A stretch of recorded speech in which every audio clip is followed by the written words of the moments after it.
तुमरे विसारे क्या बने। मैं किसकी शरण में जाऊं, शिव बिरंच मुनि नारदा, तिनके हृदय बिना समाऊं। बंदी छोड़ दयाल जी, तुम तक हमारी दौड़े। जैसे कागज हाज का, सोजत और न ठोरे। बंदे तू कर बंदगी, बंदे तू कर बंदगी, जय चावे दीदारे। अवसर मानुष जन्म का, भाई मिले न बारंबार।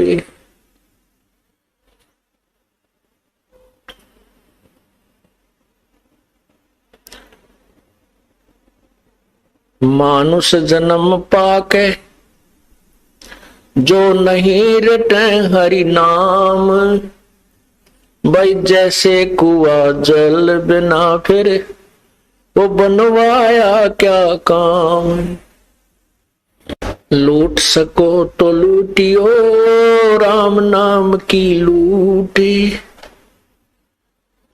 पीछे फिर पछताओगे, प्राण जाएंगे छूटे।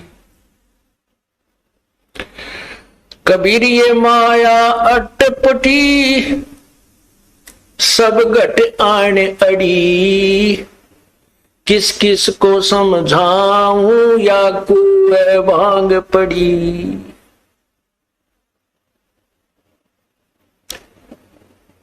राम नाम कड़वा लागे, ये मीठे लागे दाम। दुविधा में दोनों गए, भाई माया मिली ना राम। पुण्यात्माओं, इस कालबली ने हमारे साथ पग पग पर धोखा किया है। और ये कालबली का एजेंट ये मन है। ये मन इस प्राणी को अच्छे काम की तरफ नहीं लगने देता,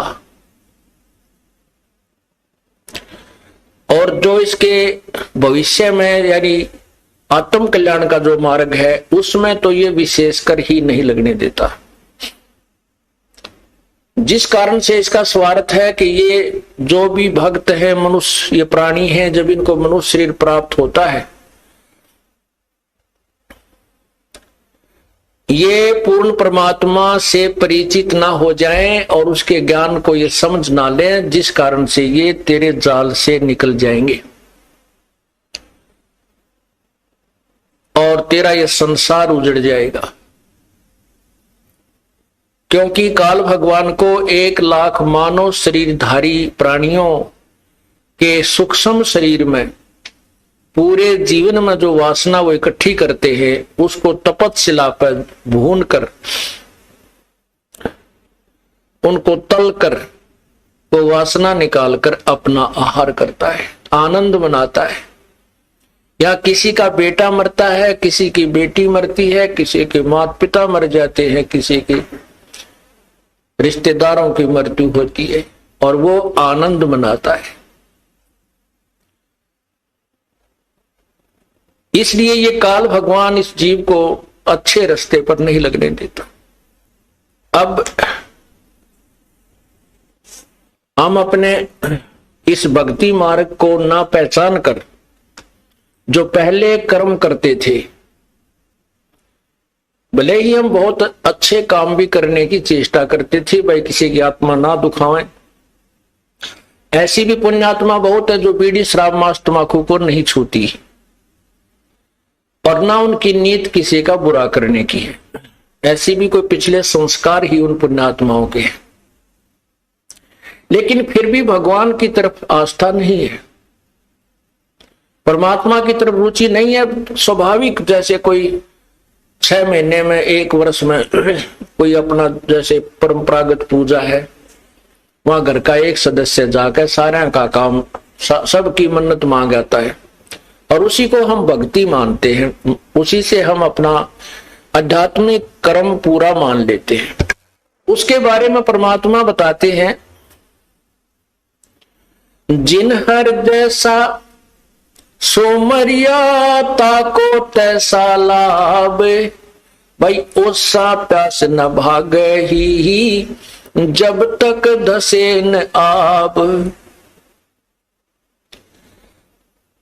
जो ये यथार्थ भक्ति मार्ग को ना समझकर साधना हम किया करते थे, लोक वेद के आधार पर जो साधना करते थे, वो पूजाएं तो ऐसी थी जैसे ओस चाट रहे हों। ओस के चाटने से प्यास नहीं बुझती, प्यास बुझेगी गट गट 2 गिलास ठंडे पानी के पिए जाएंगे। इसका उदाहरण ये है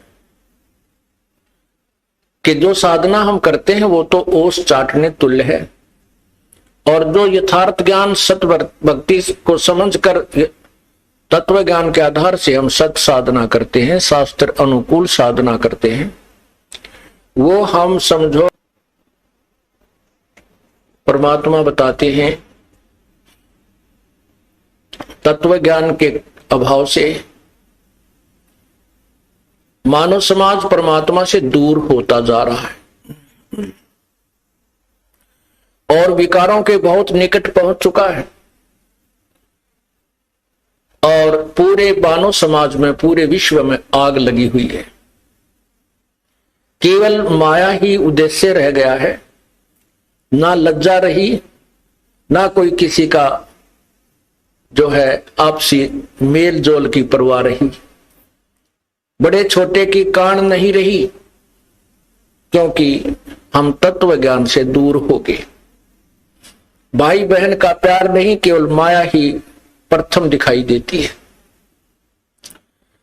रिश्तेदारी भी स्वार्थ से ही है। तो परमात्मा ये समझाना चाहते हैं कि ये माया बड़ी अटपटी, सब घट आन अड़ी, और किस किस ने समझाऊं, या तो कुआं भांग पड़ी। अब जैसे किसी ने कुएं के अंदर और 1 क्विंटल भांग घेर दियो, अब उस पानी को जो भी ग्रहण कर रहा है उससे का नशा हो जाता है, और नशे वाला व्यक्ति कैसे बोलता है, कैसे चलता है, उसकी क्या प्रक्रिया होती है, तो वो सभी नशेड़ियों की एक जैसी होती है। यही परमात्मा हमें समझाना चाहते हैं। अब हम किसी से कहते हैं, आप भी कहते हो कि परमात्मा के चरणों में चलो, भगवान का नाम लो, परमात्मा के निकट पहुंचो, भक्ति करो, ये मनुष्य जीवन बर्बाद हो जाएगा।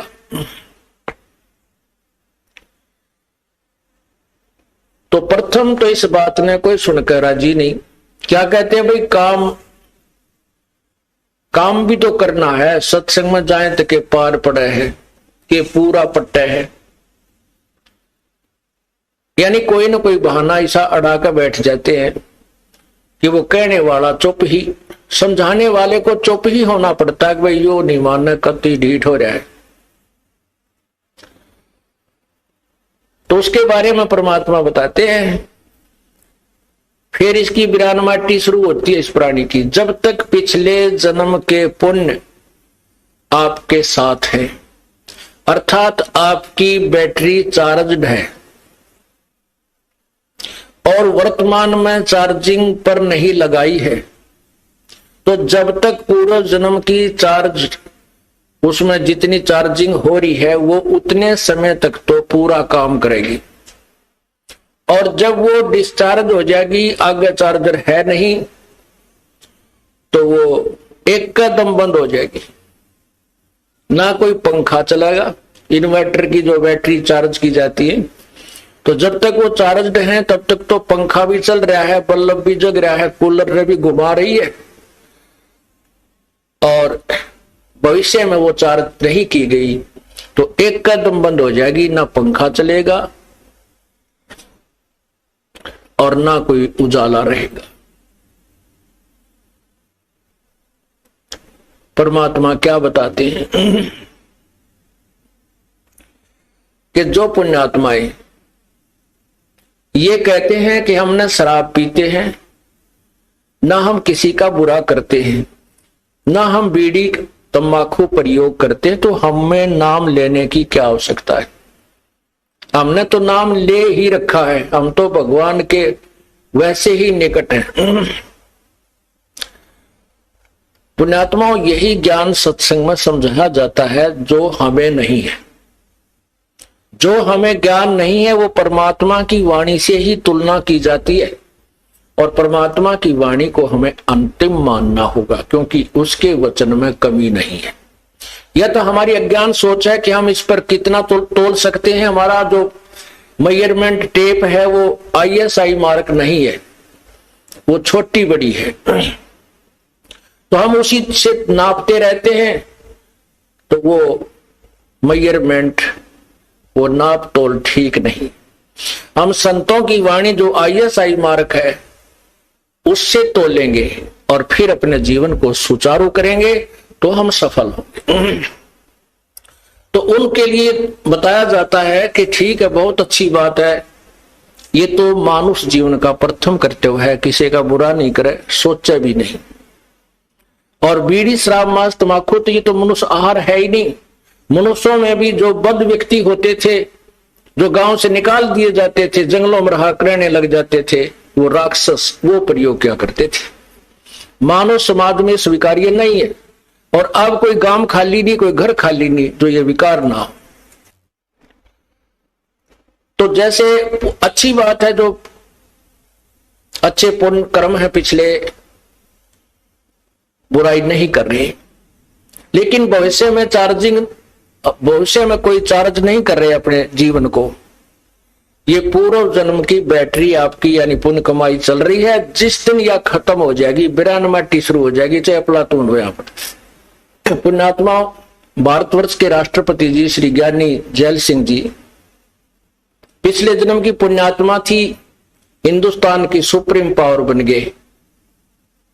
और जब वह बैटरी डिस्चार्ज हुई, एक्सीडेंट हो गया, 6 महीने तक पैरालाइसिस होकर बोला भी ना जाओ था और तड़प कर मरना पड़ा। यदि उस पुण्यात्माओं को मार्ग ठीक मिल जाता, अच्छी बात है, भगवान ने पिछले जन्म के कुछ संस्कार दिए हैं और जिस कारण से उसको उच्च पोस्ट प्राप्त है, वो पिछले जन्म की कमाई है। भविष्य की कुछ तैयारी नहीं की तो बैटरी डिस्चार्ज हो गई। इसीलिए सत्संग में समझाया जाता है कि जो बुराई नहीं करता और नाम भी नहीं जपता, गुरु भी नहीं बना रखा, एक व्यक्ति वो, और एक व्यक्ति वो है जो बीड़ी शराब मांस तंबाकू सारी को बंद करता है। और उसको वो व्यक्ति जो कुछ भी बुराई नहीं करता, अपना सीधा जीवन जी रहा, नाम वो भी ना लेता और नाम वो विकारी भी नहीं लेता, दोनों बराबर हैं। दोनों बराबर हैं कैसे हैं कि जैसे एक खेत 1 एकड़ जमीन खूब बांस मार के छोड़ रखी है, उसमें कोई घास नहीं, कोई अड़ंगा नहीं, कोई डले नहीं, और उसके दूसरे किले में घास फूस खूब उगा पड़ा है, झाड़ जंखार झाड़ी भी जाम रही है, अर्थात बंजर पड़ा है। और जो समार रखा वो किला, उसमें भी कुछ नहीं बीज रखा, उसमें बीज नहीं बो रखा, तो वो उसी के बराबर है। दोनों यूजलेस हैं, व्यर्थ हैं। अब किसान जो होता है वो बड़ा परिश्रमी और उसको ज्ञान होता है कि जो ये बंजर जमीन पड़ी है ये भी उपजाऊ हो सकती है, उसका तरीका किसान को होता है। उस बंजर सभी जमीन को भी वो अपनी पूरे प्रयत्न से कभी पहले उस घास को काटेगा, झाड़ियों को गंडासियों तक काटेगा, फिर उसको जो है ट्रैक्टर से हल से उसकी गुड़ाई करके समार लेगा। और लाभ दोनों का जब होगा जब दोनों में बीज दिया जाएगा। एक वो पुण्यात्मा जो बुराई नहीं करता, एक वो जिसको हम पापात्मा कहते हैं, बुराई सारी करता है। जब वो सत्संग में आ जाते हैं तो वो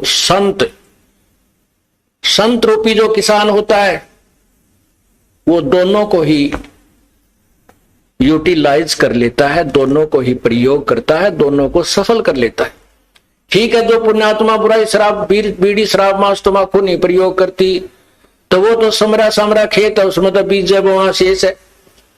और जो सब बुराइयां करते हैं, डाकैते ही मारते थे, वो भी संतों के सत्संग ने सुनकर उनकी भी वो खेत समर गया और बीज दिया और बंजर जमीन घनी गजब की उग गया करे, बहुत जबरदस्त उपजाऊ होती है। पुराने इतिहास देख लो, जितने भी ज्यादा बद व्यक्ति थे, जब उनको सच्चा ज्ञान मिला उन्हें उस साइड में भी इतना डूंडा ठा दिया और आज सुप्रसिद्ध है।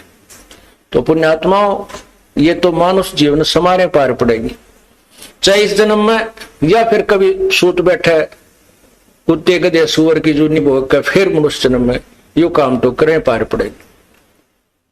अब आपको मनुष्य जीवन भी है और सत्संग सुनने को भी मिल रहा है। अब भी आप सफल नहीं होगे तो तुम्हारे जैसे निर्भाग नहीं, और आप जैसे भागवान भी नहीं, क्योंकि आपको परमात्मा ने मनुष्य जीवन दिया और ये तत्व ज्ञान आपके कानों तक पहुंचा दिया और आपकी रुचि बनी, और अब कभी रह गए फिर कितना ठिकाना धरती पर नहीं आपको। तो परमात्मा क्या बताते हैं, जो सत्संग नहीं सुनते, सत्संग में नहीं आते, उस मानव समाज को केवल वही ज्ञान है जो वो आपस में परस्पर डिस्कस करते रहते हैं।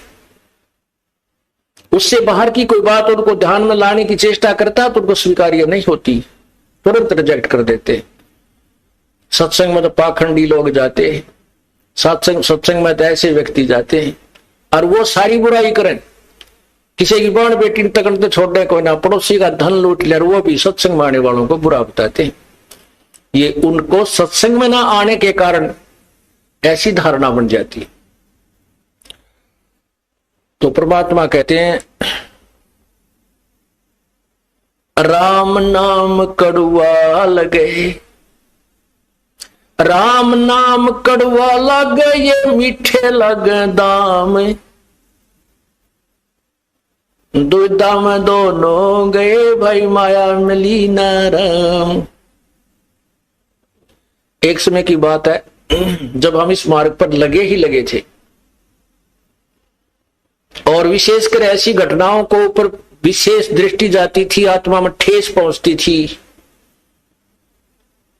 एक बहुत बड़ा पैसे वाला व्यक्ति था, सुनार का काम किया करता। उसके 2 बच्चे थे, एक लड़का एक लड़की, और 2 वो पति पत्नी। लड़की का विवाह करना था, लड़की का, और उसके पास इतना पैसा था गिनती नहीं। लड़की का विवाह करना था, लड़की ये हिसार के आसपास के यही का रहने वाला था, और लड़की की शादी राजस्थान में एक अच्छे सेठ यानी बड़े सुनार के, वो भी बड़ा पैसे वाला था, वहां करनी थी। तो लड़की के कपड़े जेवरात और वहां जो दहेज में देने की वस्तु जो देनी थी वो खरीदने के लिए दिल्ली जा रहे थे, और आसी और महम के बीच में एक ट्रक के नीचे एक्सीडेंट हो गया। दोनों अब आमने सामने टक्कर होगी, चारों के चारों वहीं मर गए।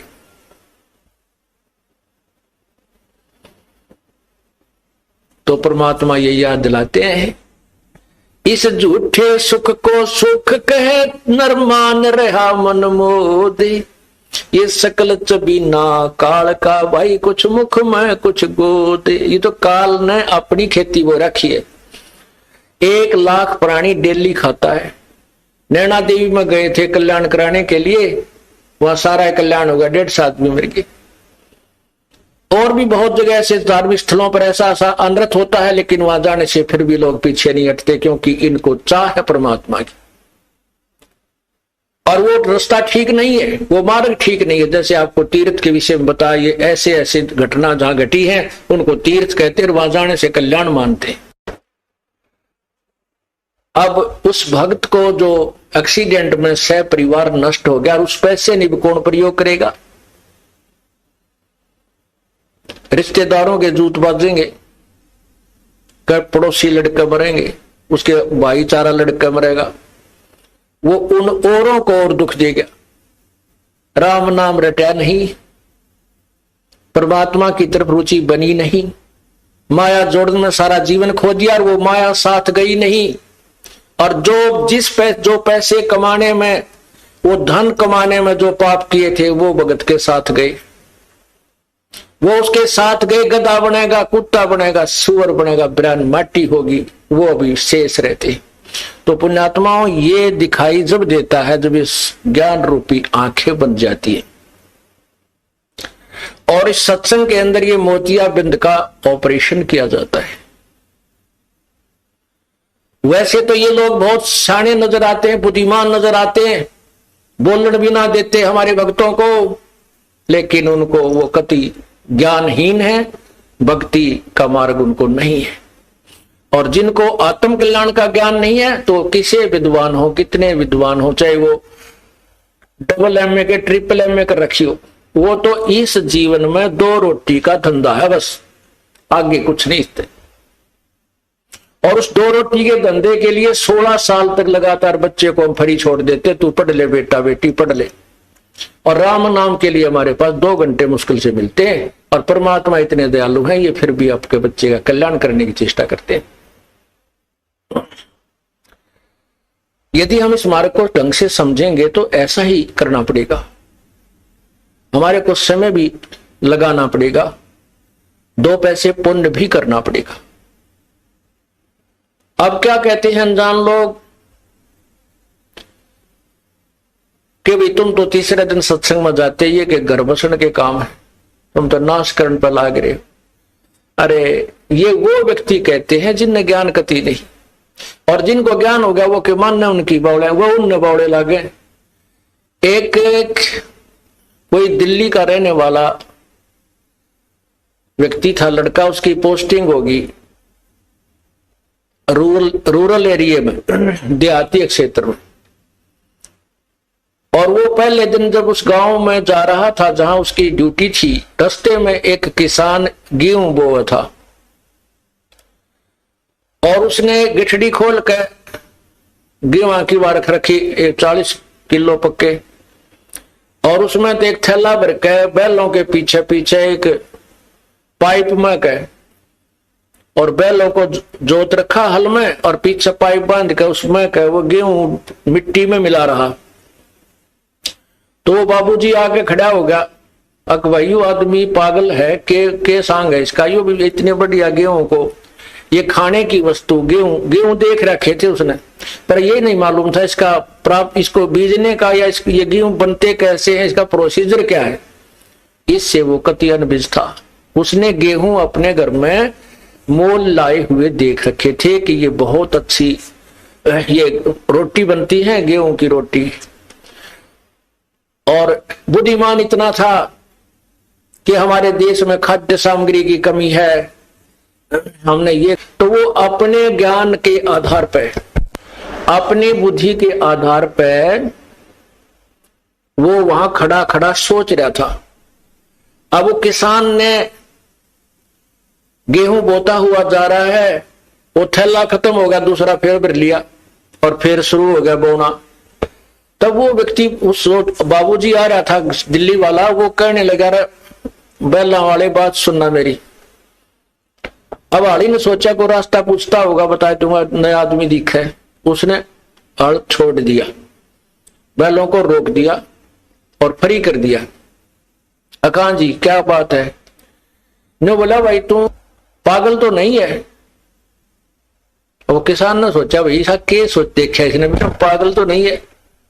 वो बोला जी क्या बात है कि भाई साहब आप इतनी बढ़िया गेहूं को, इतने बढ़िया कणक को और मिट्टी में मिला रहे हो, बर्बाद कर रहे हो। देश में पहले ही खाद्य सामग्री की अभाव है, तो क्यों बर्बाद कर रहा है इसको? तब वो किसान समझ गया यू तो पंद्रह रह की थे, इसने न्यू ही नहीं बेरा उल्लू ने, ये गेहूं बो रहा हूं क्या बर्बाद कर रहा हूं। तब उसने समझाया कि बाबूजी मैं बर्बाद नहीं हो रहा, मैं आबाद हो रहा हूं। आज ये मिट्टी में जो गेहूं मैं मिला रहा हूं, ये 6 महीने के बाद मुझे आबाद करेंगे। एक गेहूं के, एक बीज के इतने सारे गुच्छे से पौधे उगेंगे और एक एक पौधे में एक बाली आवेगी और एक एक बाली में 40-50 गेहूं इसके अंदर होंगे। तो बाबूजी, वो शहरी भक्त ने सोचा, क्या भाई तू जादूगर है? अक नहीं, मैं जादूगर नहीं हूं, ये गेहूं पैदा करने का प्रोसीजर ही ऐसा है। बोला मैं तो ना मानू। तो उसने कहा आप 2-4 महीने के बाद फिर चक्कर लगाना। वो किसी शहर में नौकरी थी और वो ऐसे गांव में आता जाता था, लेकिन उसका जची नहीं यह बात, क्योंकि उसने ये देखा नहीं था। वो फिर कुछ महीनों के बाद विशेष कर आया, उस आदमी से पूछूं जाके क्या रहा, उसने माटी में गेहूं मिलाए थे। वहां आकर देखता है तो हरी भरी वो फसल लहला रही है और गेहूं पर बाली आई हुई है, सुनहरी रंग पकड़ा हुआ है, और वो किसान भी वहीं अपने खेत में आसपास घूम रहा है। तब उस शहरी बाबूजी से कहा, ने पूछा भाई ये क्या हो गया, ये क्या है? कहने लगा ये वही है जो मैं बनाना चाहता था। अब उसने एक बाल तोड़ी और ऐसे ऐसे करके दिखाई, फूंक मार के, देख एक गेहूं डाला था और ये ऐसी ऐसी इस एक पेड़ में, एक पौधे में, और ये 10-12 बाली आई है। तब उस बाबूजी का पेटा भरा, भाई ठीक, तू तो आदमी शाना लिखड़ा, मैं तो तुझे मूर्ख समझ रहा था। किसान बोला मैं तुझे मूर्ख समझ रहा था। अब यो फैसला तो नहीं हो जब ज्ञान आमने सामने प्रैक्टिकल हो ले। तो ये जो आज आप लोगों को मूर्ख समझते हैं, जो माया के पुजारी, और ये सोचते हैं ना जोड़ जोड़ के बैंक में धरे जाएंगे, बढ़ देंगे, बैंक ब्याजते नहीं। एक बालक बीमार हो गया ना, 2.5 लाख में पांडा छूटे, जो भयंकर बीमारियां हो जाती हैं, किधर गुर्दे खराब, किधर हार्ट में प्रॉब्लम, या किधर कैंसर रोग, किधर एड्स शुरू हो जाती है। पर कहते हैं धर्म तो धस के नहीं, ये धस के तीनों लोग, खैरायत में खैर है भाई कीजिए आत्म पोख। अब जैसे आज आप उस शहरी व्यक्ति जैसे इस ज्ञान को न जानने वाले व्यक्तियों की बातों को सुनकर जो ये कहते हैं कि तुम क्यों पैसा बर्बाद करते हो, तीसरे दिन सत्संग में बैठे रहते हो,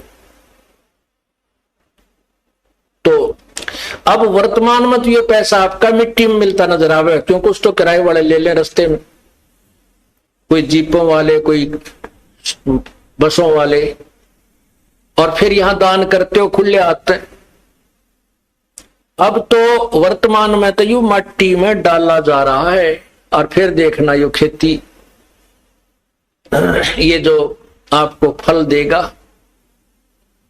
आपको इतना फल मिल जाएगा कि आप पैया माया धरी नहीं जाएगी कितने ठिकाने से। परमात्मा कहते हैं फिर इस माया को अपनी मत समझना, इसको घनी अच्छी मत समझना, ये तेरे जी का झाड़ बन जाएगी और तुझे मोक्ष मार्ग से रोक लेगी।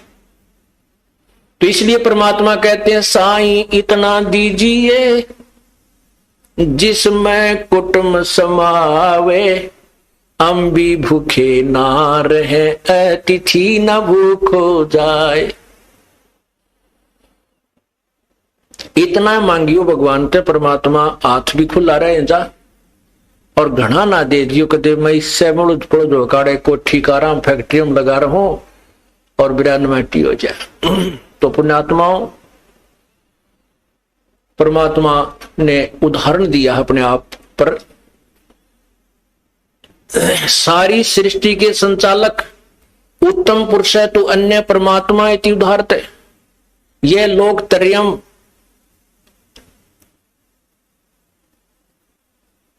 जो तीनों लोकों में प्रवेश करके अविश्य विभर्ति अव्यय ईश्वर, जो तीनों लोकों में प्रवेश कर कर सबका धारण पोषण करता है, वो परमात्मा है। वो जिसका आगे ब्रह्मा विष्णु महेश और निरंजन पर ब्रह्म और धर्मराज जैसे भिखारी हैं, उसके द्वार पर आगे हाथ उसी के आगे याचना करते हैं, और वो परमात्मा आके काशी में एक जुलाहे का रूप धारण करके एक कुटिया में रहा। क्या बताना चाहते थे भाई? टोटे में भक्ति करे सोए सही सपूत, ये मायाधारी मस्करे है न जाने कितने जाली ऊत। मायाधारी मस्करे कौन थे? ऐसे ऐसे दान किए, ऐसे ऐसी यज्ञ की, और बहुत ज्यादा पूरी पृथ्वी पर भी शासन किया, जिन्होंने भक्ति नहीं की। और भक्ति भी करते हैं, दान करते हैं, ड्रामाबाजी सी करते हैं, कहते ही से मायाधारी मस्करे तकरा कितने जालिए। ऊत का अर्थ है जैसे रावण के विषय में।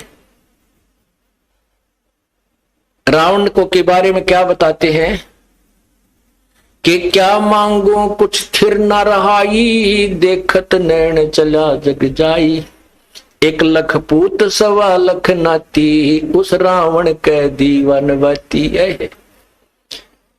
रावण जैसे कहते ये ऊत गए, ऊत माने उसका बीज नष्ट हो गया, और माया इतनी थी सोने के मकान बनाकर रहा करता।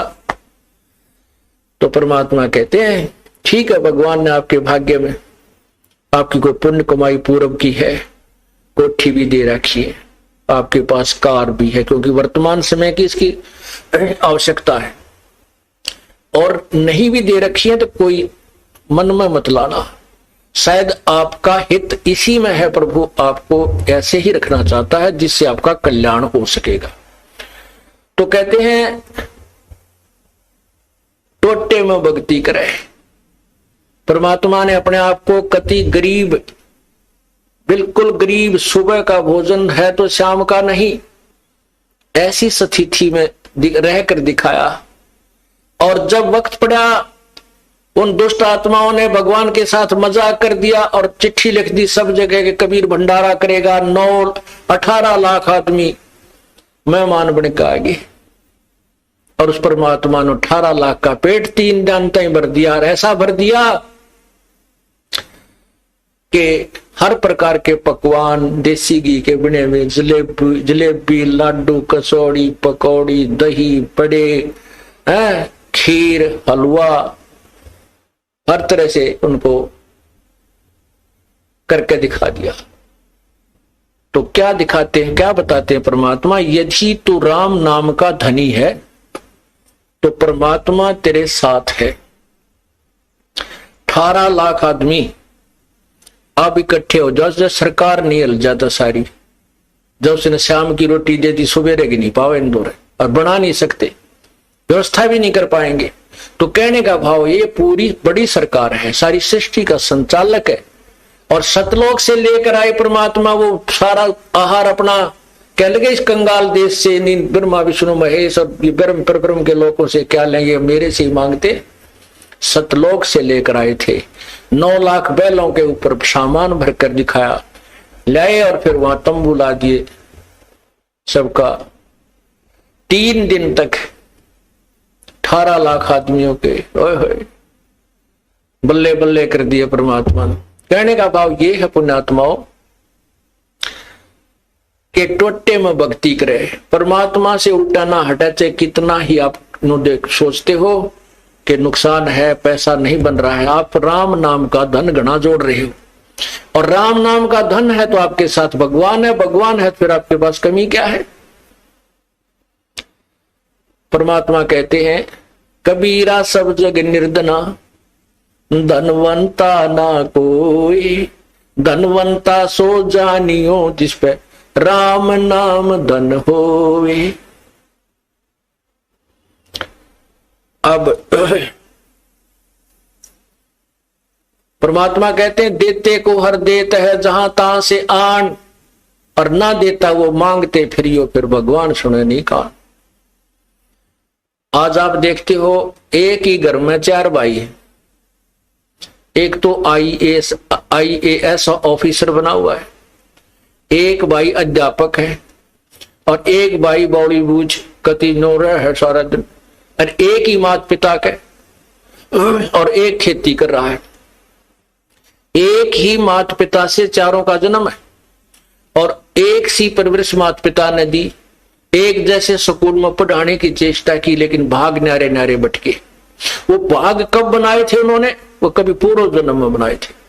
पूर्व जन्म में वो भक्ति साधना की हुई उनके साथ आज है, और वही मिलेगा।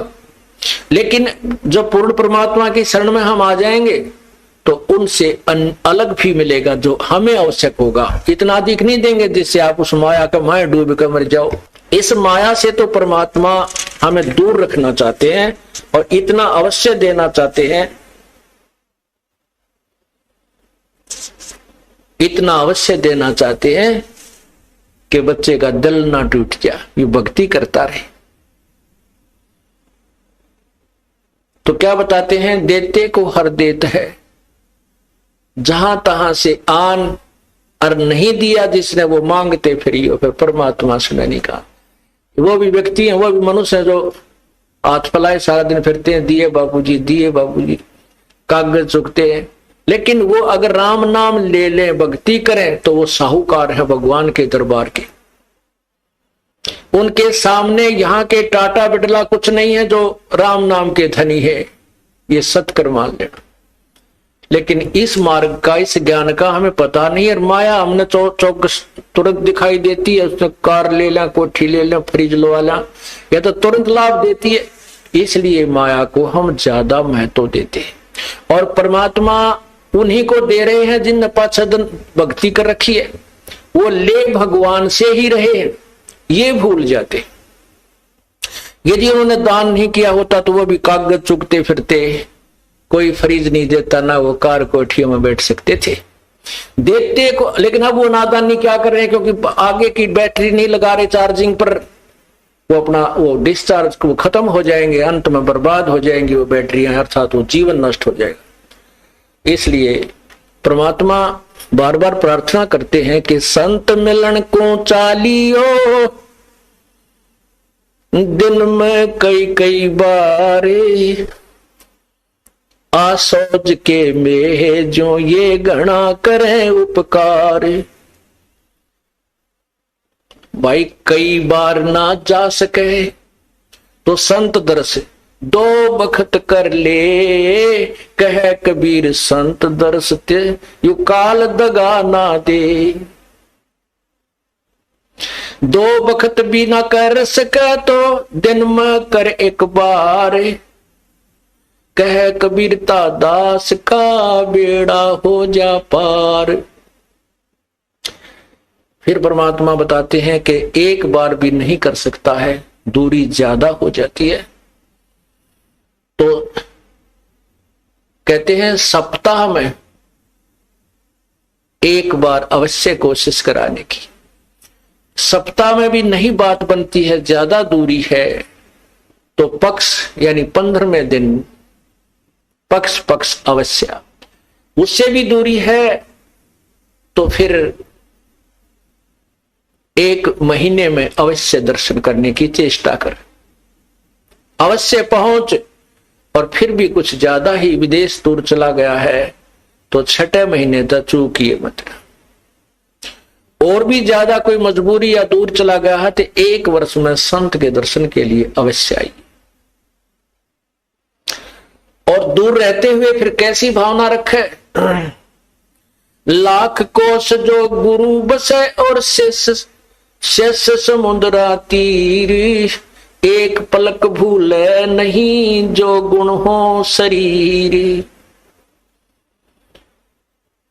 कहते हैं गुरु जी चाहे लाख कोस की दूरी पर बैठे हैं लेकिन दिल से दूर नहीं होने चाहिए।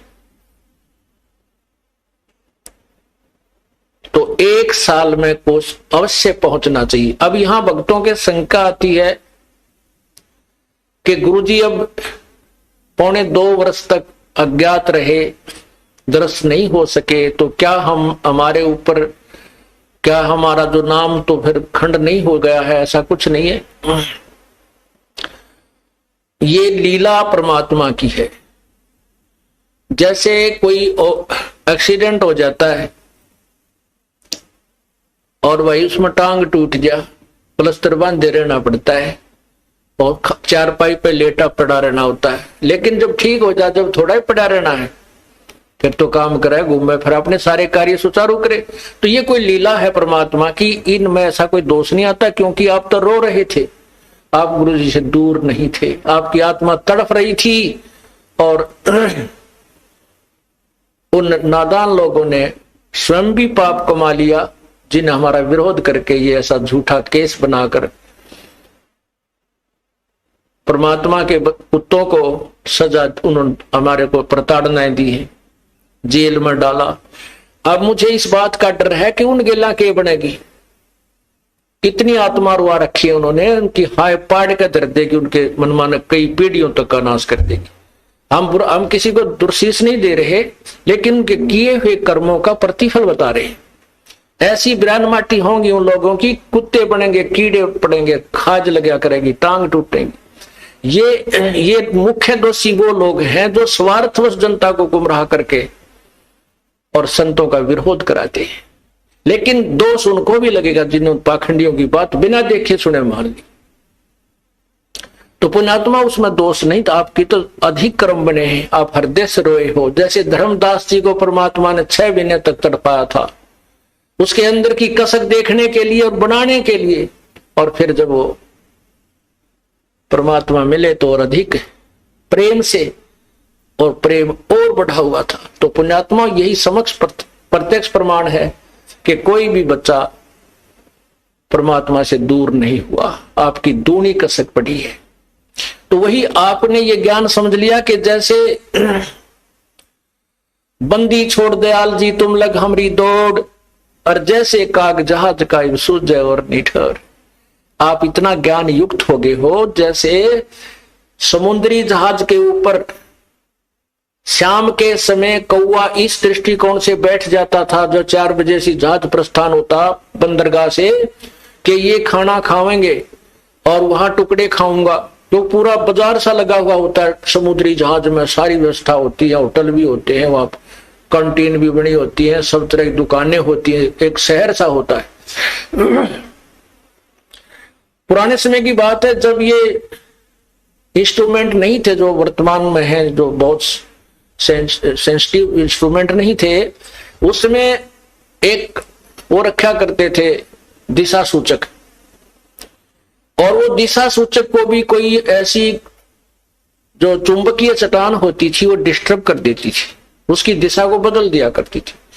तो जब वो उस दिशा सूचक को चेक करने के लिए ये ठीक काम कर रहा है या नहीं, हम अपनी सही दिशा में जा रहे हैं या नहीं, उसके लिए वो क्या तरीका अपनाते थे उसकी जांच का, कि जो कौवे ऊपर बैठे होते थे उनको डड़ा मारते थे पत्थर, उनको जहाज से विवश कर देते थे उड़ने के लिए। तो वो कौवा वहां से उड़कर चल पड़ता।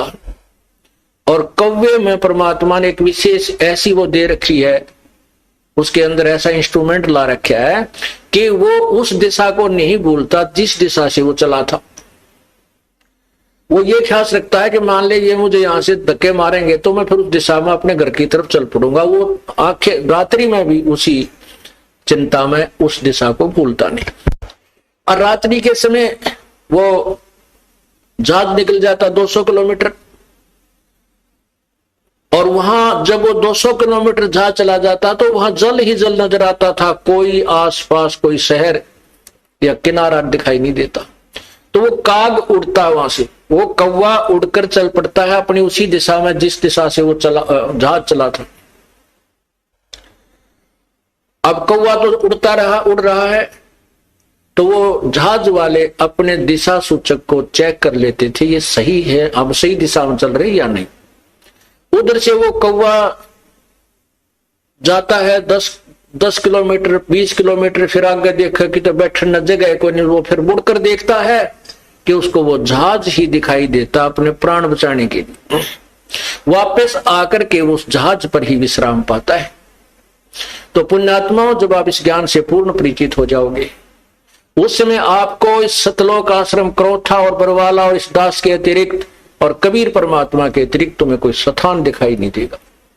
सब डूबने का होगा, पैर रखते ही डूबने का होगा। क्योंकि चाहे कितने प्यारे और कितने ही नेक भाई बहन रिश्तेदार हैं, वो तो इसी समय में हमारे साथ रहेंगे। आगे ना जाने अपने संस्कार वो कहाँ जाएंगे, वो हम कहाँ जाएंगे, ना जाने कि तो पशु बनेगा, कोई पक्षी बनेगा, कोई जानवर बनेगा। हो सकता है किसी पुण्यात्मा को मनुष्य विशेष रह रहा, वो भी मिल सकता है।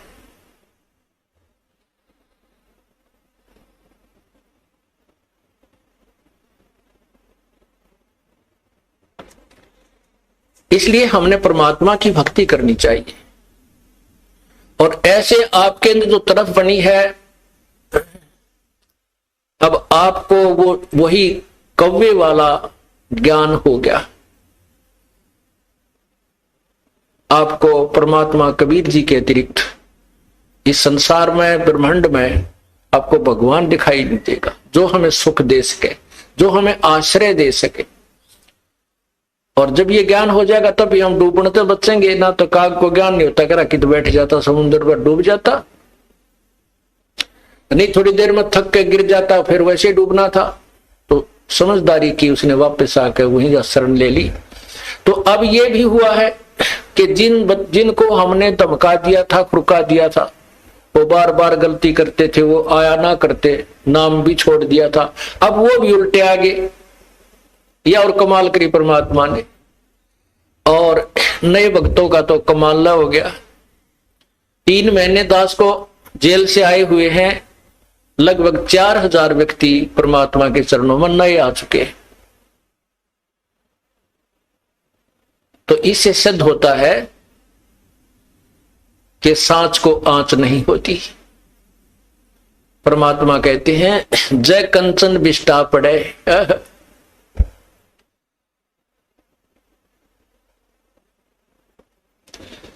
तो घटे नता का मोल। समझदार व्यक्ति तो जैसे सोना है, और सोना टट्टी में भी पड़ा ना, कितना टट्टी में राछी डड़ी हो इतनी सारी, चाहे इतना पड़ा हो, कोई ना छोड़े, जब बैठा कर धोकर मांझ कर गोज मंगाल कर और दौड़ लेगा कि देखो देखना दे। तो ऐसे ही जब हमें परख हो जाएगी, लोगों ने अब इस दास के ऊपर, सोने के ऊपर टट्टी डाल दी, और हमारे बच्चों ने वो टट्टी ना दिखी, सोना दिखा। तो पुण्यात्माओं, उनके द्वारा डाली हुई वो टट्टी, यानी उनके द्वारा गंध फैलाया हुआ भी साफ कर रहे हैं, लोगों को समझा रहे हैं, झूठ बोलते हैं, ऐसा कुछ नहीं उस आश्रम के अंदर, और सोना भी ले रहे हैं। तो इस प्रकार परमात्मा जिसके साथ है उसका कोई कुछ नहीं बिगाड़ सकता। नहीं तो फिर भगवान का नाम में मिट जाएगा इस पृथ्वी पर से, राम नाम की कोई चीज नहीं रहेगी। आजकल वैसे लोग नास्तिक हो गए, 4 छोटे मोटे जहाज बनाकर आकाश मुड़ के बिरानी के मान बैठे अपने आप को। अगर 2-4 वर्ष परमात्मा बूंद ना गिरे, वर्षा ना करे, अकाल पड़ जाए, ये जहाज और इंस्ट्रूमेंट, ये सकाई ले बुड़क पड़े पड़े जरा, इनके इनमें कोई बैठनिया नहीं पाओ, इन्हें देखनिया नहीं पाओ, और भगवान को भूल गए। यही कारण है कि हम भगवान की महिमा से अपरिचित हो गए।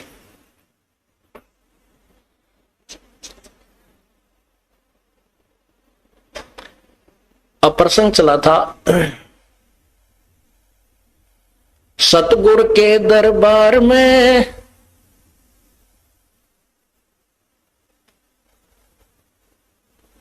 जाइयो बारंबार, वो भूली वस्तु लखा देवे है सतगुरु दातारे। ये जो चीज हम भूल रहे थे, भगवान की भक्ति, भक्ति भी यथार्थ, उस ज्ञान को वो संत फिर दोबारा हमारे हृदय में प्रवेश कर देते, ऐसे दातार हैं। अब पुण्यात्माओं, ठीक है, जो हमसे परिचित नहीं है वो तो लोगों की दंत कथा सुनकर कुछ भी कहते रहे, सुन और कुछ भी कह सकते हैं, क्योंकि जनता का तो काम यो है। जो भगवान से दूर है वो लोग तय जिसी सुनेंगे आगे वैसी ही कहना शुरू कर देते हैं। इस दास ने 17 फरवरी 1988 में परमात्मा की शरण मिली थी। और उस दिन के बाद 6 वर्ष 1994 तक दास ने जेई की पद पर सर्विस की। काम करते, अपनी ड्यूटी करते करते भी हम भक्ति करते हैं। हमारा रूल यही है, काम भी करो, भगवान ना भूलो, बुराई छोड़ दो।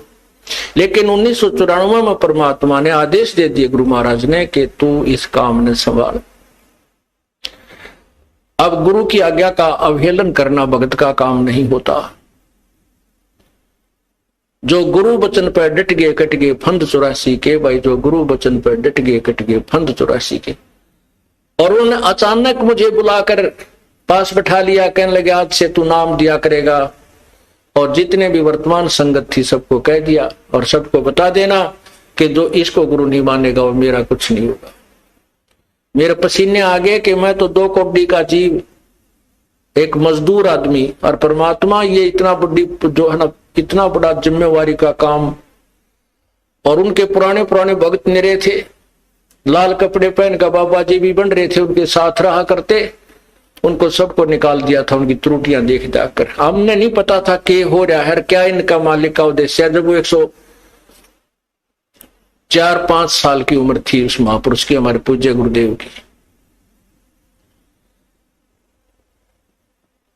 और कहा मैं तेरे साथ रहूंगा। और तीसरा शब्द एक दिन कहा था कि रामपाल तेरे सब बराबर इस संसार में संत नहीं होगा, पूरे विश्व में तेरे बराबर संत नहीं होगा। अब इस दास का और संत का के मेल था। हम तो भगत थे, दास थे, भगवान की भक्ति करते थे, अपनी नौकरी भी करते थे, बच्चे भी पालते थे। अब कहते हैं साध वचन पलटे नहीं, चाहे पलट जावे ब्रह्मांड। उनका वचन नहीं पलट सकता, उन्हें जो कह दिया सो कह दिया। तो वही ये फल गया। नहीं हमारी तो घर के ना सुने थे, शुरू में अकेला नाम ले रहा था। बालक भी तो बालक छोटे थे, वो तो घर जैसे कहूं था मान जाए थे, उनकी मां नहीं माने, फिर मेरे माता पिता नहीं माने। अगले भाई पुरानी लाग कुकर छोड़ना, बड़े साके में पा आया। फिर परमात्मा से अर्ज करी, धीरे धीरे वो समझन लागे। ना सुनते तो भी बोले जानता बावड़े की तरह। तो धीरे तो कान न कैसे बंद करेंगे वहां बैठे हुए। तो ये ऐसा निर्मल ज्ञान है, एक बार अंदर का सुबह कैसी सिरंज है, जानते काम करेगी दवाई। तो धीरे धीरे कान के माध्यम से ये दवाई भेजी जाती है। और आज देख लो रंग ला दिया परमात्मा ने। उस परम पिता पूज्य गुरुदेव जी की शब्द शक्ति से सब काम चल रहा है। और कबीर परमेश्वर हमारे सिर पर। तो परमात्मा उस दिन के बाद सन 1995 में इतने 21 साल के बाद इतने पाठ हम घर घर पाठ किया करते थे। 3 दिन पाठ करते थे और एक दिन पहले जाना पड़ता था। ये दास स्वयं सेवा करता था, घर घर जाके उनके सब जहां हमने पाठ करने का स्थान देखना होता था उसकी सफाई करते थे। कईयों का देख का कमरा होता बड़ा सा, उसी में पाठ भी करना, उसी में खाना भी बनाना, उसी में खाना भी उसी में, सोना भी उसी में। तो उस ढंग से अपनी सेटिंग कर लेते, हम इतनी जगह में पाठ कर लेंगे।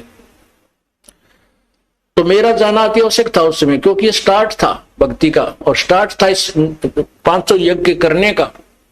किसी को नहीं मालूम था, बच्चे थे सहयोग देने लगे।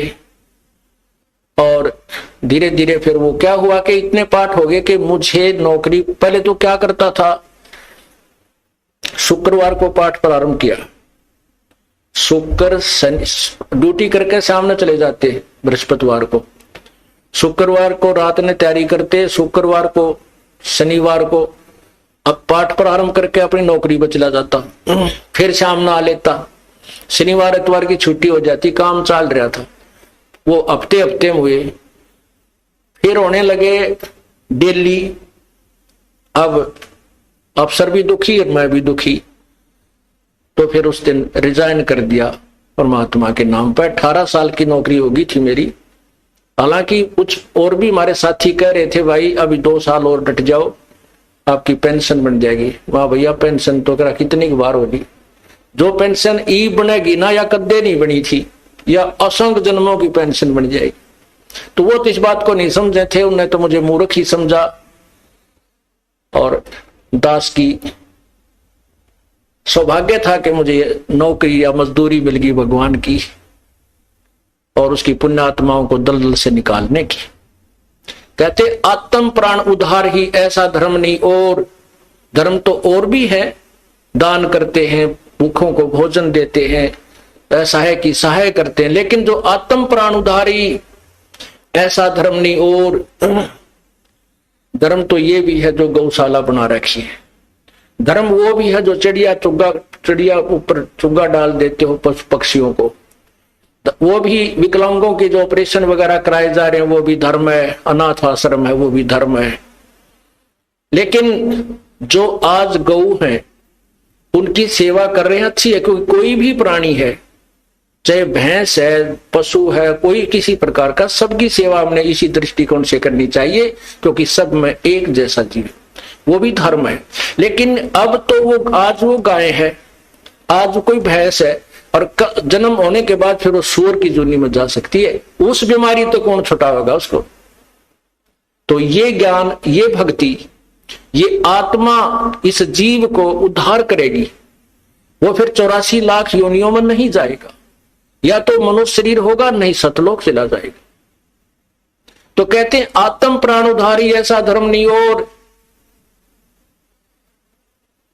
तो इस दास को ये आत्म प्राण यानी जीव आत्मा के उद्धार की मजदूरी मिल गई, और सहर्ष शुक्र मनाता हूं प्रभु, आपने कैसे दया करी इस 2 कोटि के जीव पर।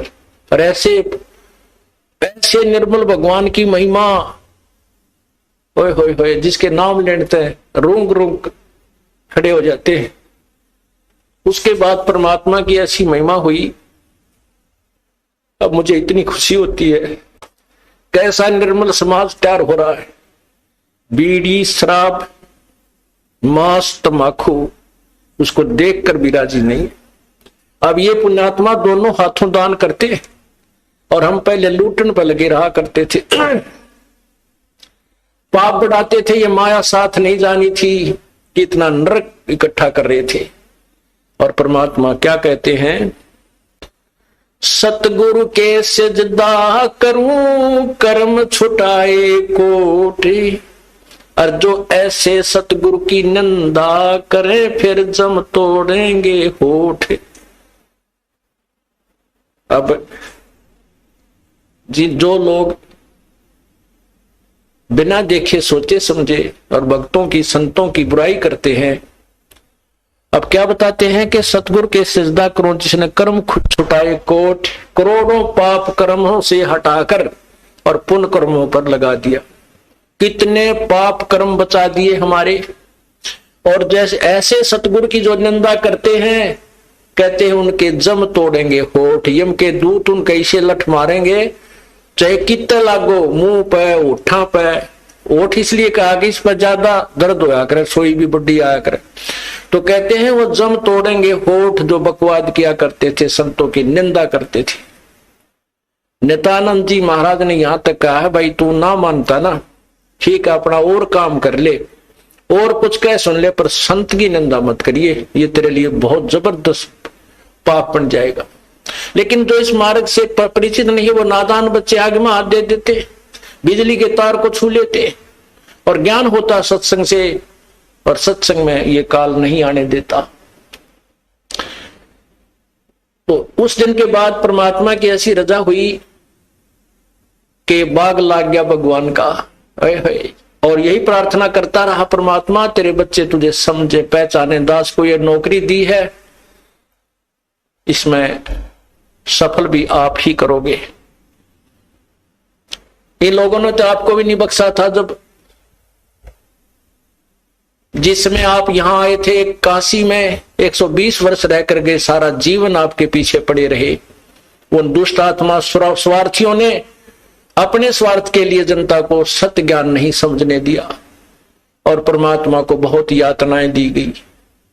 अब उनकी जो यातनाओं उनके साथ जो हुए संघर्ष को देखकर इस दास का दिल डटा हुआ है कि हमारे साथ तो अभी कुछ भी ना हुआ है। जो उस परमात्मा के साथ कितना तेल के कढ़ाई में डाल दिए, कितना काट काट के घेर दिए, कितना कुएं में डाल के ऊपर तो डले ठोक दिए, फिर भी डोके नहीं पाए। वो तो समर्थ थे, और जनता कुछ नहीं बिगाड़ सकी और ना ही उनको समझ सकी। समझना चाहिए था, कुछ लोग समझे भी थे, लेकिन बाद में फिर वो ठीक ढंग से ना लगे तो भगवान ने उनको स्वयं ही रिजेक्ट कर दिया था। परमात्मा क्या बताया करते थे, कैसा एथेंटिक उदाहरण दिया करते थे। अपने आत्माओं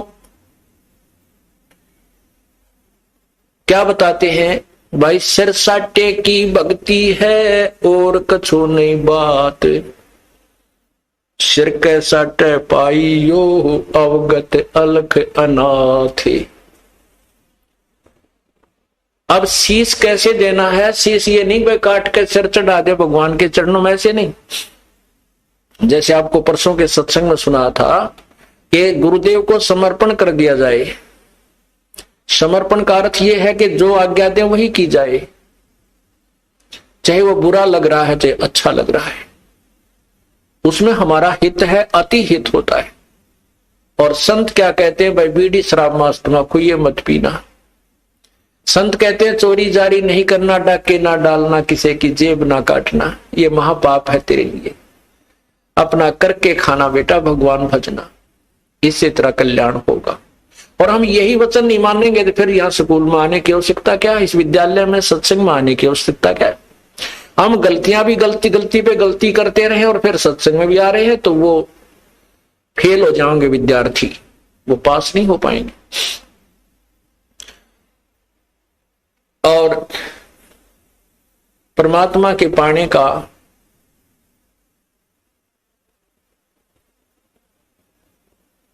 कौन सा तरीका उत्तम है? उत्तम तो अर्थ है कि जैसे आपने सुना है, कुबद कांचड़ी चढ़ी चित पे होया मनुष्य नागरे, सूझे नहीं सजन सुख सागर बिना प्रेम बैरागरे। या कुबद कांचड़ी चढ़गी चित पे तो हो रहा मनुष्य नागरे, मनुष्य के कर्म है बुरा काम नहीं करना, किसी की बाल बेटी की तरफ बुरी नजर नहीं रखा, किसी की संपत्ति की तरफ बुरी नजर नहीं रखा है, अपने जैसा दुख सभी का माने, किसी पशु का बेमतलब लठ नहीं मार दे, किसी को नाजायज तंग बिल्कुल ही तंग नहीं करना चाहिए। तो ये मनुष्य के कर्म थे, इनको छोड़कर हम अपने स्वार्थवश ना जाने दूसरे को कितना दुखी कर देते, तो वो मनुष्य नहीं रहे, हम सर्प बन गए, दूसरे को विष चढ़ा रहे हैं, कोई ओछी मंदी बाणी कहकर किसी को, किसी की चोरी करके, किसी के ठगी करके, किसी की निंदा चुगली करके, लड़ाई करवा के हम नाग हो गए। और सूझे नहीं सजन बिना प्रेम बैरागरे, वो सुख सागर यानी परमात्मा, सुख सागर माने परमात्मा जो सभी सुख देने वाला है, उसकी प्राप्ति बिना प्रेम और वैराग के नहीं हो सकती। वैराग का अर्थ ये नहीं है घर त्याग का जंगल में जा बैठना, उसके बारे में परमात्मा ने बताए थे, एक नारी त्याग दीनी पांच नारी गैल वे, पाया ना द्वारा मुक्ति का सुखदेव करी बहुशैल वे।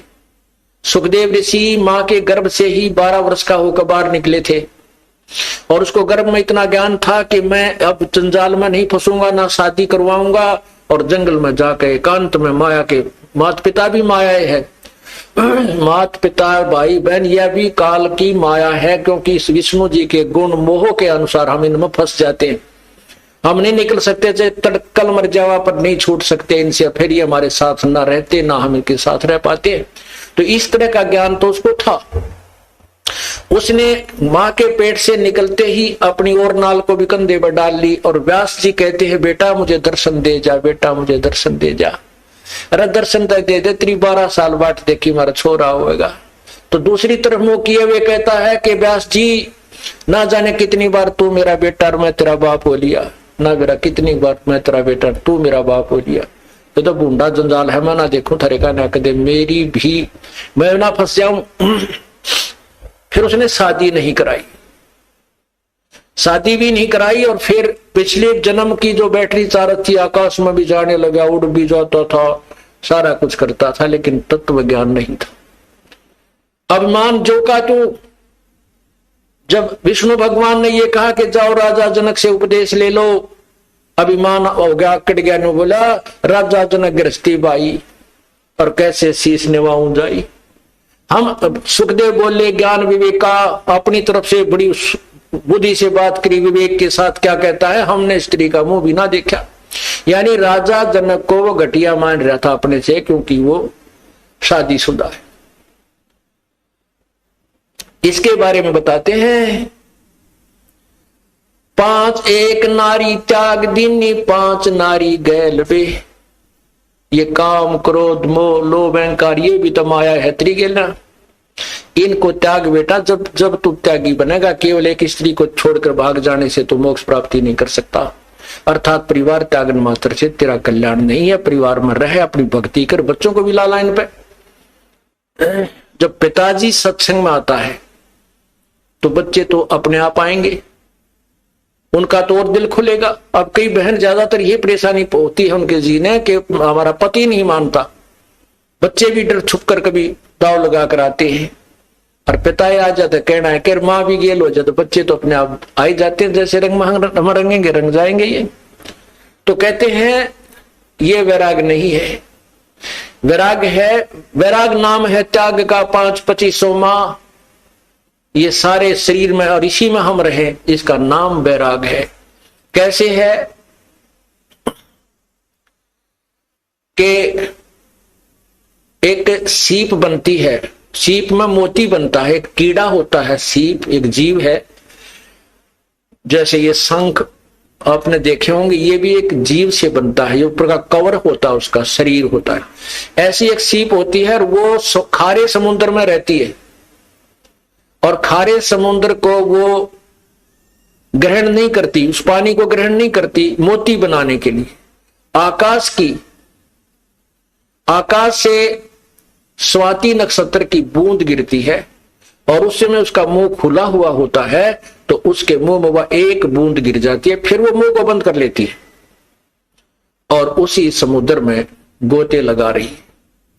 तो इसी प्रकार जो संसार भगवान से दूर है वो खारा समुद्र है, और जो सीप यानी जो भक्त आत्मा परमात्मा का नाम लेकर अपना मुंह बंद कर लेती है, संसार की नहीं सुनती, उसकी बातों को अपने अंदर नहीं जाने देती, तो वो राम नाम का मोती बनाकर परिपक्व कर लेती है।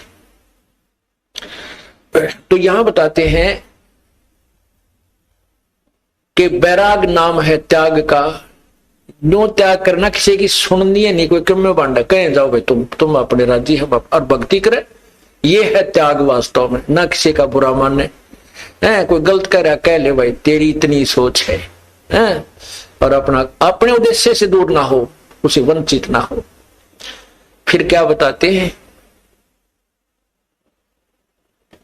परमात्मा के पाने की विधि।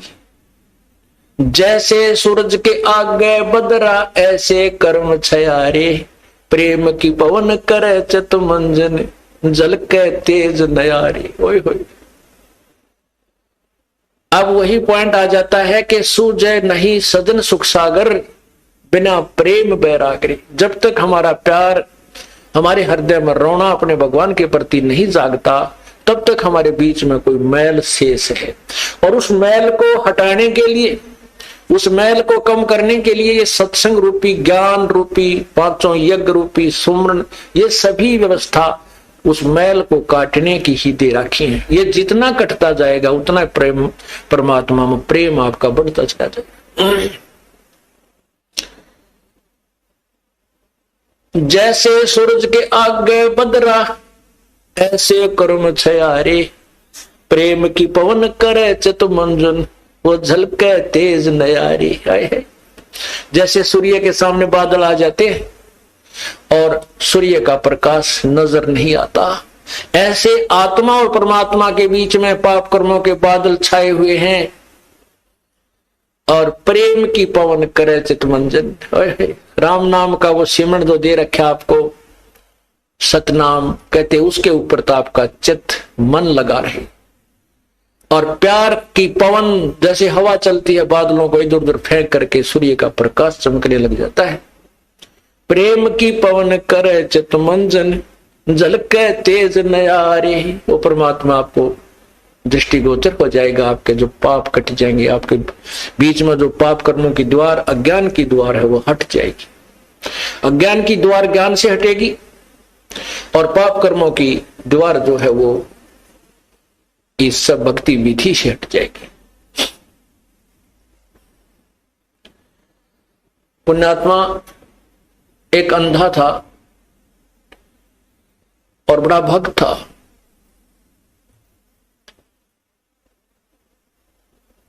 बड़ी साधना करा करता था।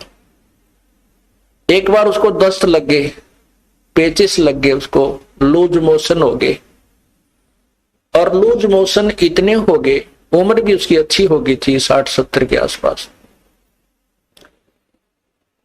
इतने लूज मोशन हो गए कि वो समझ गया ना कोई दवाई काम करे। तो उसको पता लग गया कि अब तेरा जाने का टाइम आ गया है, अब नहीं रह पाएगा।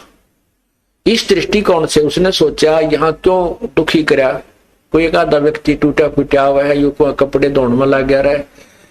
तो उसने सोचा कि जंगल में जाकर के शरीर को त्याग दूंगा, वहीं मर जाऊंगा, 1-2 दिन में भूखा प्यासा, दस्त लगी रहे हैं, खत्म हो जाऊंगा और वहां इस 100 को कोई पशु पक्षी खा पी लेंगे, उसको उनका उद्धार हो जाएगा। इस दृष्टिकोण से वो महात्मा जंगल में बहुत गहरा चला गया, बहुत गहरा,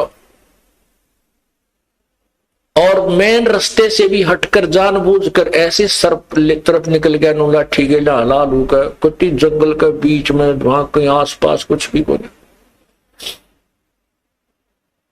वहां जाकर बैठ गया। अब वो बैठा था, थोड़ी सी देर हुई थी, इतने में एक बालक आया 5-7 साल का, वर्ष का। उसने कोई आधा घंटा होया होगा बैठे ने। वो कहने लगा, बाबा आपको लगता है आप बीमार हो?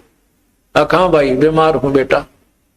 आप कहां से आ गए? यहाँ बच्चे को बोला है। बोला यहाँ हमारा मकान है, यहाँ हमारी आश्रम है, हमारा घर है यहाँ पर थोड़ी सी दूरी पे। और बाबा ले ये खिचड़ी खा ले, आपको दस्त लगे हैं, मेरी माँ ने बना के दी है, रोटी खा, अब खिचड़ी खा ले। वो बोला ओ बेटा ला, भूख लगी है। अब बाबा उस सूरदास ने वो खाना खा लिया, खिचड़ी खा ली। वो खिचड़ी खाते ना दस्त रहे और पेट भी भर गया। तो उसने शुक्र मनाया, परमात्मा बड़ी दया करी आपने, हे परमात्मा आप यहां भी साथ है। देख कितना छोटा आदमी को यहीं पर आपके बच्चों ने मेरी सेवा कर दी। ये सोच के अग भाई चल, भगवान की है रजा है और जीवन देंगे तो इसका भजन करेंगे, ठाओगे तो चल इसके लोक में जाओगे, हमारे दोनों हाथों में लड्डू है। तो इतने में कुछ देर में वहां उस लीला परमात्मा की ये भेड़ बकरियां वाले आ गए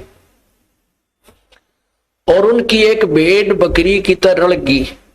उसने ढूंढते ढूंढते उस घोर जंगल में पहुंच गए। वो बाबा जी लौट रहा वहां पर। वो कहने लगे, महात्मा तू यहां कैसे आ गया? वो बोला, भाई आ गया, मैं ऐसे ऐसे बीमार था और यहाँ एक भगवान आत्मा का घर है, उसने बिरानी की ऐसी दया करी, को खिचड़ी सी बना कर दी, मैं ठीक हो गया, मेरे दस्त लाग रहे थे।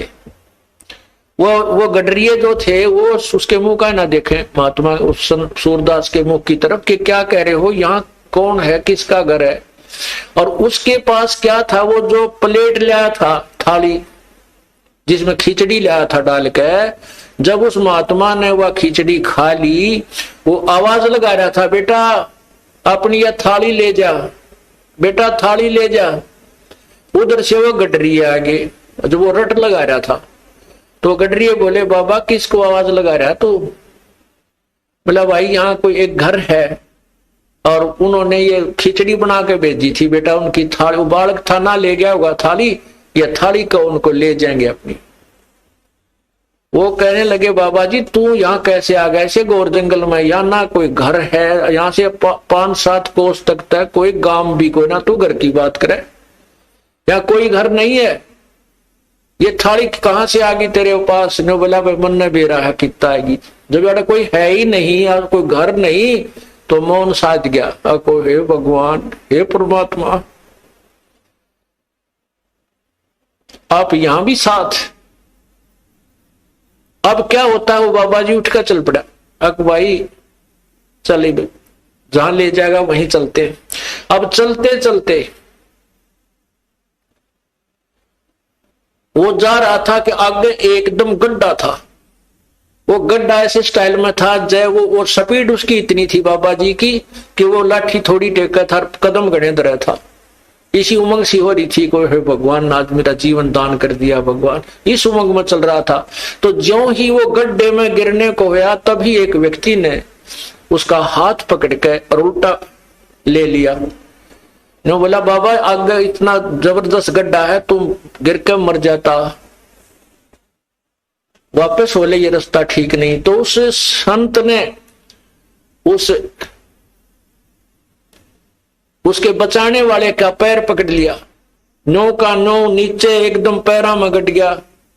नो बोला परमात्मा जब तक निकल गए थे मेरे हाथ से, आज नहीं छोड़ू तेरे, जब तुम वो पहचान नहीं सका आपको आज नहीं छोड़ू, मन मत बकावे। नो बोला बाबा क्यों मेरे घर पड़ गया, मैं तो एक राह चलता आदमी हूं और ये तो सूत बैठ गया, तू मर रहा हो, मैं भगवान ने भेज दिया यहाँ तेरे को बचाने के लिए। नो बोला ना, एक बार धोखा खास गया सूरदास, दूसरी बार नहीं। और फिर उसने छुटा लिया वो पैर हाथ। नो बोला छोड़ तू मेरे गला पड़ गया।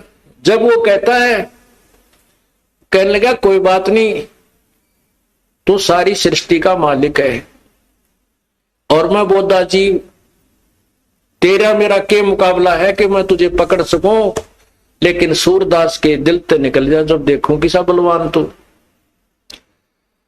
नो बोला हीना जान के कमजोर निर्बल जानो और पैर छुटा गया है, अति बलवान तू है, सर्वशक्तिमान तू, लेकिन सूरदास के दिल से निकल जा जब जानू किसा बलवान तू। कहते हैं उसी समय उसके दिव्य भी वो दृष्टि भी खुल गई और भगवान ने सामने दर्शन दिए, जिस भी रूप में वो पूजा कर रहा था। अब देखो पुण्यात्माओं, परमात्मा पूर्ण ब्रह्म कबीर परमेश्वर इस भक्ति काल तक इस जीव को लाने के लिए, भक्ति की आस्था बनाए रखने के लिए सोचल छिद्र करता है। नरसिंह जी का भात किसने भरा था, नरसिंह जी की हुंडी किसने ली थी, ये तो तत्व ज्ञान सुनो जाओगा इस अंधेरे ने। ये पूर्ण परमात्मा जो तीनों लोकों में प्रवेश करके सबका धारण पोषण करता है, यानी सबकी व्यवस्था, सबको जो भी जैसा कर्म करता है उसके फल आधार पर वो परमात्मा आकर के भक्ति लाभ देता है। तो पूर्ण परमात्मा आए और फिर उसको कहा बेटा ये भक्ति कर, ये भगवान है, ऐसा नाम जप। और फिर ये कहा कि मैं तो उसका भेजा हुआ हूं, तो नाम जाप कर, नाम से मोक्ष होगा। तो पुण्यात्माओं कहते हैं जब उसमें प्यार आया, जब फूट फूट कर रोने लगा सूरदास, बुरी तरह तरफने लगा, जब परमात्मा प्रकट हो गए, उसके नेत्र भी दे दिए और सामने दर्शन भी दिए। जैसे सूरज के आगे बदरा ऐसे करुण छयारी, प्रेम की पवन करे चित मंजन वो झलके तेज नयारी।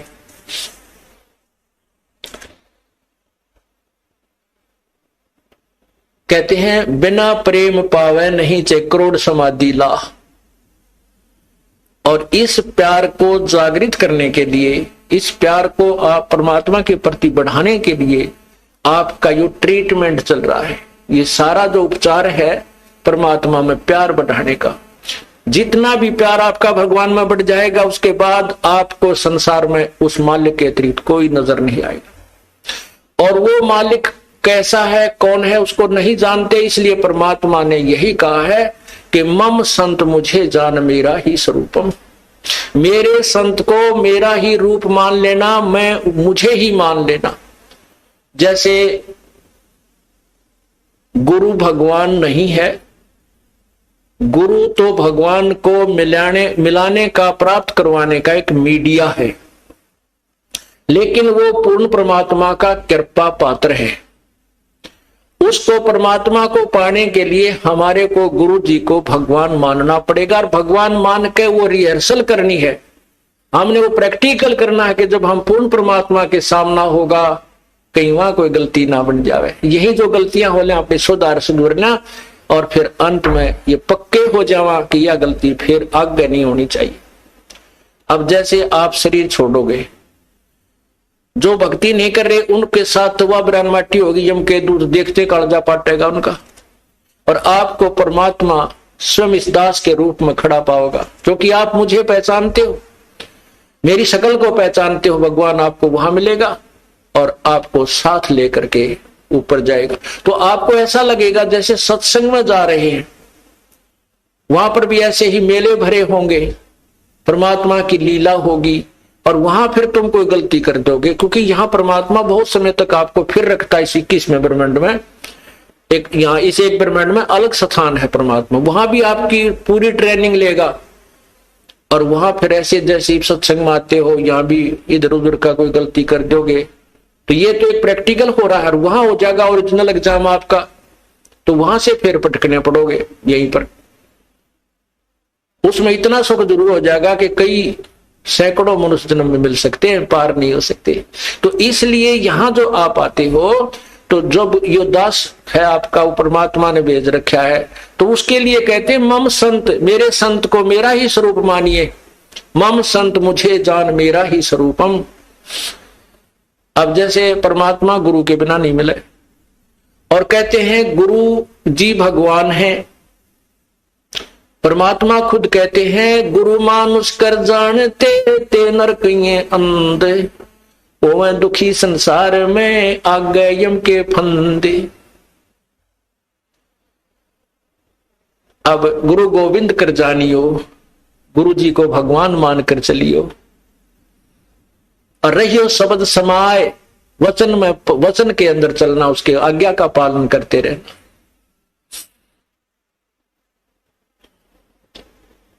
गुरु की आज्ञा आवही, गुरु की आज्ञा जाव, कहे कबीर सो संत है आवागमन साए।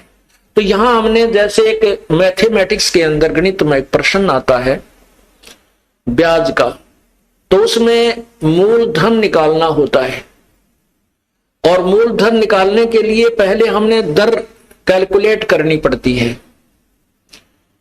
तो उसमें मूलधन मानना पड़ता है 100 रुपए। हालांकि वो 100 रुपये मूलधन नहीं है, लेकिन वो मान्य पार पड़ेगी। वो करोड़ों की अमाउंट का जो मूलधन, वास्तविक जो धन है हमारा, वो 100 रुपये मूलधन मानकर ही हम उसको प्राप्त कर सकते हैं, और कोई तरीका नहीं।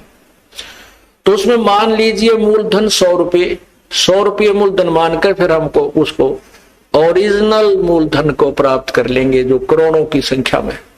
तो वो परमात्मा को पाने के लिए गुरुजी उस परमात्मा जैसे परमात्मा नहीं है, लेकिन आपने परमात्मा मानना पड़ेगा, ताकि आपकी रिहर्सल ठीक चले जा, ताकि आप ये सोचो कि जब भगवान के सामने हम जाएंगे, जिसके इतने गुण सुनते हैं, और उस परमात्मा से हम मिलना चाहते हैं, वह हमारा कैसा शिष्टाचार हो, कैसा बोलना चालना हो, कैसा व्यवहार हो, कैसा उमंग हो। अगर कबीर साहब आपके सामने आ जाए, आपने इतना गुण सुन रखा है, तो एक दूसरे के ऊपर का पड़ के उनके चरणों ने छुआ है, और मतलब नु सोचा जानो मेरी बारी कब आवे। शिष्टाचार नहीं, एक दूसरे के ऊपर नहीं गिरना, मतलब एक दूसरे से आगे पहुंचने की होड़ लगे, और नहीं तो दूर से नोएडी ठाठा के देखें वो खड़े भगवान, वो खड़े भगवान।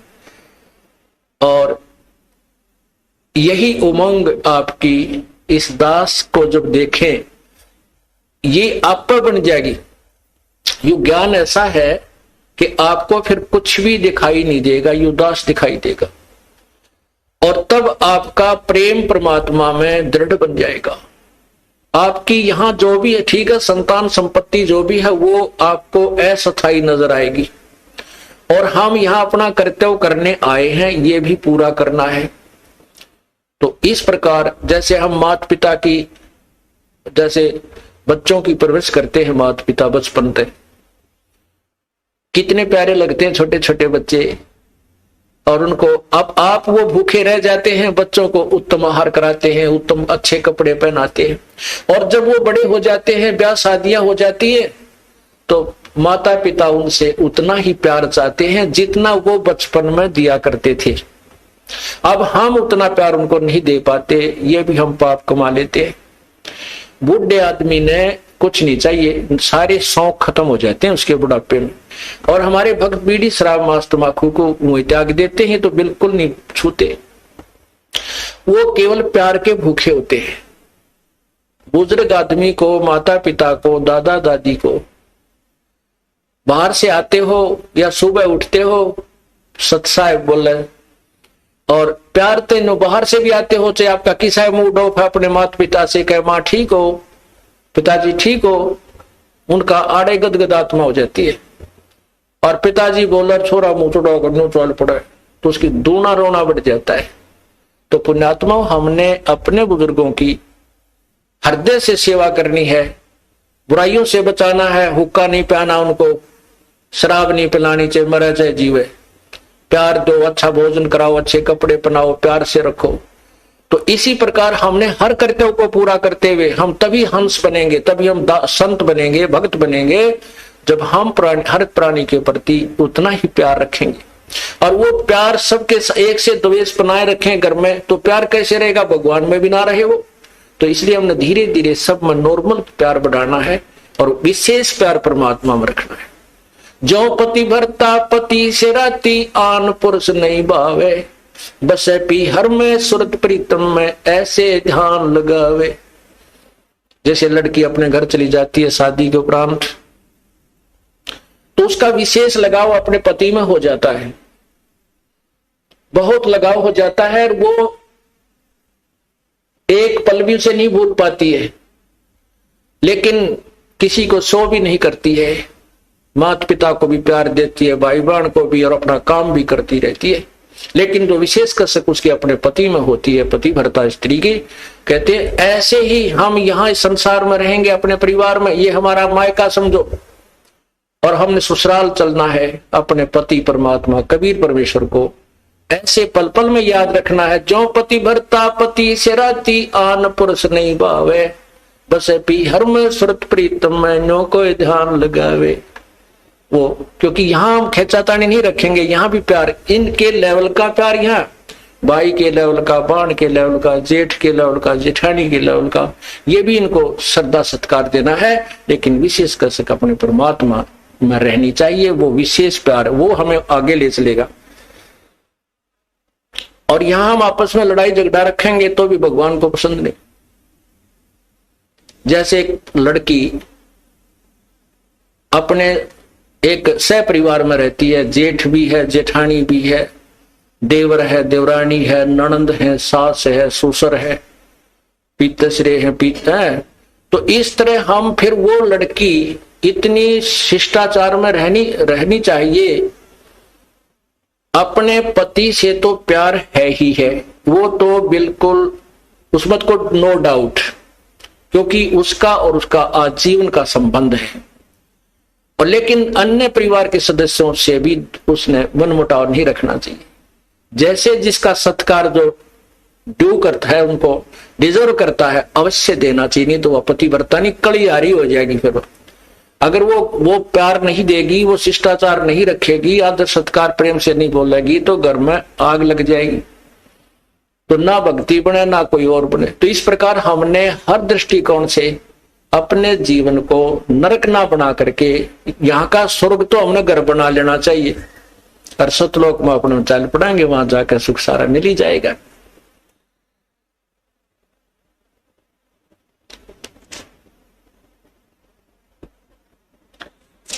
इस प्रकार हमने अपने इस जीवन को सुचारू करना है और परमात्मा प्राप्ति करनी है। सत्संग में आने से बहुत लाभ बताया है। कहते हैं संत मिलन को जाइयो, दिन में कई बार, आसौज के मेह जो ये घना करे उपकार। आसौज का मीह पहले सिंचाई नहरों से नहीं थी, ना कोई ट्यूबवेल्स थे, परमात्मा पर आश्रित होते थे। तो उसमें आसौज में जो मीह बरसता था, वर्षा होती थी, वो पहले वाली फसल को जो ईबो रखे बाजरे ज्वार ज्यादा बोया करते थे, उसको तो परिपक्व करती थी। और नेक्स्ट, क्योंकि चने ज्यादा बोते थे, और उसके लिए कहते हैं आगे की सिंचाई का भी काम कर जाती थी।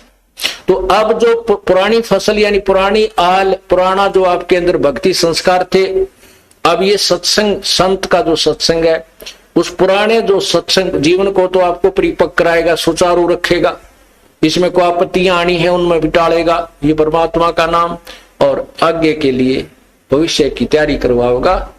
इसलिए कहते हैं संत मिलन को जाइयो दिन में कई कई बार, आसौज के मेह जो ये घना करे उपकार। तो पुण्यात्मा सत्संग आने से आपका उद्धार होगा। आप भी आवे और भी जहां तक पार बसाओ सबको समझाने की चेष्टा करें और सच्चाई से परिचित कराना हमारा फर्ज बनता है। हम किसी के मित्र हैं और उस मित्र को इस मार्ग पर नहीं ला सकते हैं तो उस मित्र से मित्रता मत रखिए। वो मित्र तेरी जान का झाड़ बन जाएगा और आपको ले डूबेगा। ऐसे बहुत से भक्त हमें मिले, फिर वो आखिर में उन्होंने ये बात स्वीकार करनी पड़ी, या तो वो मित्र ही भक्त बन गया नहीं, वो मित्रता नहीं रही, औपचारिकता रहेगी, हृदय से मित्रता नहीं रही। अब मित्र तो हमारा एक ही है, कबीर परमात्मा। अगर हम उससे मित्रता करेंगे, तुमेव बंधु च सखा तुमेव, तुमेव माता च पिता तुमेव, तुमेव बंधु च सखा तुमेव, तुमेव विद्या च दृढ़ तुमेव, तुमेव सर्व मम देव देव। तू ही सखा यानी मित्र है, बंधु हमारा भाई बंध, वास्तव में परमात्मा ही हमारे सब नातों में फिट है, बाकी यहाँ के नाते वो अपने स्थान पर। इसलिए परमात्मा की भक्ति करो और सच्चे लगन से और ज्यादा से ज्यादा परमात्मा के चरणों में आया करो। ये 3 दिन की जमानत तो करवाए लिया करो काल पे, परमात्मा पे, और 3 दिन आकर भगवान का ये गुणगान सुन जाया करो। तो किरा क्या जन्मा का घाटा है जिसमें हम जुड़े हुए हैं। अर्ज करा करो भगवान हमें समय दे, हम जा सके अपने परमात्मा की महिमा सुनने के लिए। रोया करो कभी उनके चरणों में पड़ के वहीं पर, तो वो जमानत लेगा तभी आन देंगे आपको, ना काल नहीं छोड़ा। तो अब इस घाटे में जोड़ रहा है, फिर तेली का बैल बना देगा, गधा बना देगा, फिर वहां नहीं छूटना। तो अब हम प्रयत्न कर सकते हैं, अब हम छूट सकते हैं। परमात्मा का सहारा है, हमारे पास ज्ञान है और फिर सच्चा नाम है। आप पूरा प्रयत्न करें। बोलो सतगुरुदेव की जय।